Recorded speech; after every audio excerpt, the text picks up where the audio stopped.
Listin Diario presents the editorial from the director. Editorial for Wednesday, September 11th, 2024, The Prisons. Is it time? Although the country has been a model of democratic maturity and economic growth over the past 50 years, it is inexplicable that the authorities have neglected the prisons.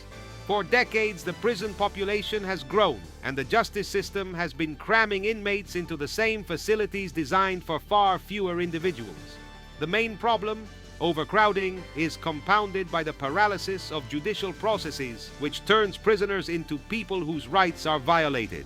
It is welcome news that the director of the National Office for Penitentiary Reform Support, ONAPREP, Roberto Santana, has announced that the government will build 25 new prisons. The goal is to replace the current prisons guarded by the National Police and the Dominican Army to house more than 20,000 inmates in the new penitentiary system. Based on the plans and designs, the project proposed by the government of Luis Abinader could bring about a real change in the Dominican prison situation. All that is needed is to allocate the necessary resources and work tirelessly, because when the current government took office in August 2020, ambitious plans were also announced, but they fell by the wayside, and instead of progress, there was regression leading to painful tragedies.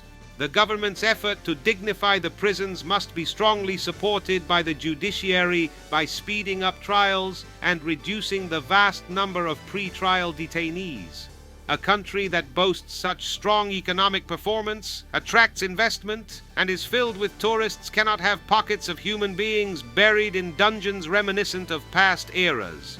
Listin Diario welcomes these initiatives and commits to remaining vigilant to ensure that this time those in prisons do not lose their status as human beings endowed with inalienable rights.